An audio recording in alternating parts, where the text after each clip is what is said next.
Hello, Casualeann here with another view into the nonsensical kaleidoscope that is Raw Talk and Talking Smack. I did some traveling, did a little resting, did a whole lot of working, and now I'm back. And I had to do some remembering as well, that my opinion amongst all of the other reviewers is needed as well. Hello, baby. Did you miss me?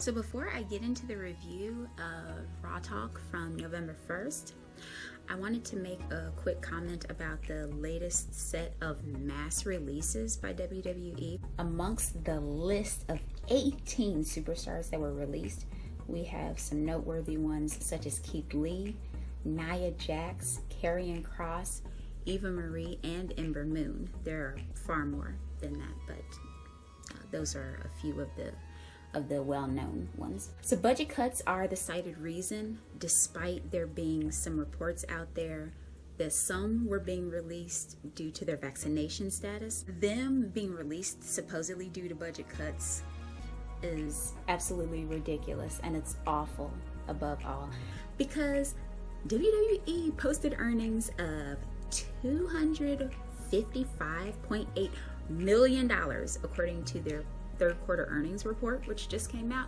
and that is an increase of 15% or $34.2 million.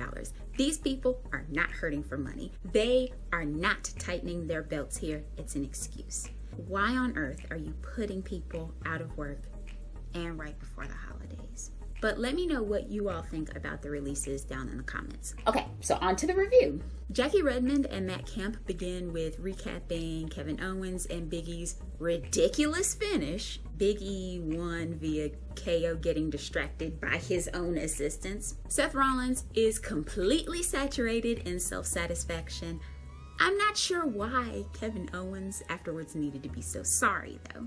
It's not like there's a huge storyline reason for it. I don't know if he's trying to pretend to be conflicted because he's about to turn heel, or he's so sorry because he's just such a baby face. I haven't quite figured that one out yet. But either way, I was just really glad that Big E wasn't made to look like a baby face without a home for his head. Redmond was saddened by the big ending that KO took after all of this happened. That also made no sense for me because obviously Big E is WWE champion. He doesn't need to look stupid right now.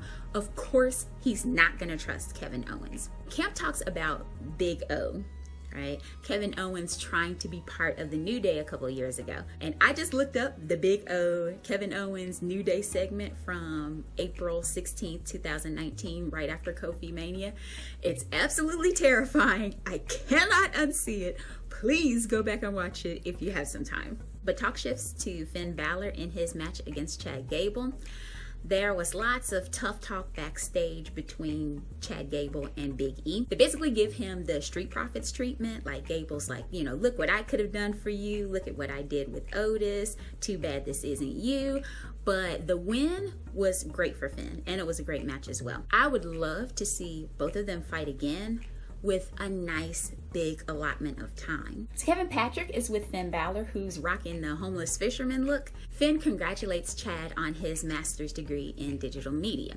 He says that anything he does, he succeeds at, but just not this time, because Finn is at the top of his game. He brings up the European tour, kind of goes through that whole shtick, and the Halloween costumes that he went through. He mentions Triple H, Shawn Michaels. It was okay. There was a third one. I didn't really recall it, to be honest. But to move things back to Jackie Redmond, she says that she felt like she was in the middle of Mean Girls with this next segment. And I agree wholeheartedly, because there was so much BS coming out of Queen Zelina and Carmella's mouths. And for whatever reason, they got a victory over the women's tag team champions, Nikki Ash and Rhea Ripley. I don't really believe that this is a way to go with Zelina Vega. Like, if anything, Queen of the Ring, Queen of Crowns, Crowns Queen, Queen of Queens, whatever she's called, it should be a platform for her to actually go into a singles push, her actually get some sort of title opportunity. This is the very first Queen of the Ring that you have. don't mess up the opportunity that it could be. So Zelina very quickly knights Carmella after the end of the match. No ceremony, almost in a joking manner, but okay. And we get a segue into the Dirty Dawgs versus Street Profits. Now, after they take an advantage, there's a standoff between Orton and Omos. And the Dirty Dawgs are with Megan Morant following their victory. And they give total deniability a try, with not knowing Omos, supposedly. But they fully take credit for this victory over the Street Profits. Now they're asked if tag team titles are in the future for them, and Rude concludes that they're already the team to beat. And Dolph adds that when they beat somebody talented like this, it makes him feel better about his own life. They put them out like a cigarette in the dirt and putting tears in the eyes of their fans, knowing that their heroes blew it. Oh, it was amazing. And Rude tags back in, saying they're going to be Raw Tag Team Champions once again. Now, this was pleasantly surprising from them. They reminded me much of AJ and Omos in their backstage segments from a few weeks ago. There was some rhetorical tagging in and out, showing some of that chemistry that you might expect from a good tag team. We get conversation on the rematch from last week, Damian Priest versus T-Bar. Damian Priest has been rebranded, color lifted, and described by Corey Graves as the embodiment of the battle between good and evil. In his lighting, there's flashing from light to dark in his entrances. The display has him split into two, with one dark side being associated with Damon and the other side being with Priest. This whole thing saddens me deeply because it's completely unnecessary. I, as a fan, was completely content with him being the cool guy who beat the tar out of everyone. That was fine. I'm a country girl. I'm not hard to please. But it's like they're trying to make him evil, but in a needlessly convoluted, yet still kind of shallow way because he's still a babyface. It's just a mess. But let me know what you all think about the new Damian Priest and the Damian being let out of him and just all of that kind of thing. But following his victory over T-Bar, Apollo and Commander Aziz make an appearance and a challenge. Now, I'm in it as a feud. If this is going to be a feud over the U.S. Championship, I'm in, especially if they can make it fun. I'd love to see Priest and Commander Aziz go at it too, but I'd be wary if they try to pair Priest with a second just because Apollo has Commander Aziz. I don't know where they would take that. But onward. Redmond and Camp moved to Becky Lynch and Bianca Belair. This was another effed up finish with Becky Lynch taking some shortcuts. At least, though, Bianca was somewhat protected in defeat because there was the turnbuckle pad removal and the tights pin, with some extra leverage. And Morant says to Becky Lynch that it's one of the best championship matches in history, and she asks if this puts Bianca Belair in her rear view. Big Time Bex answers yes, and that it's time for someone else to step up. So Megan asks about Liv Morgan. And Lynch calls her a kid, kind of berates her in this way. And she says that Morgan's been trying to get people to watch her. Well, we're watching. She keeps repeating this. It was short, kind of uninspired, and she kept saying the same thing over and over and over again. No color, no language, no changes in tone. If you sneezed too hard, you would have missed it. And to be honest, I kind of wished I would have.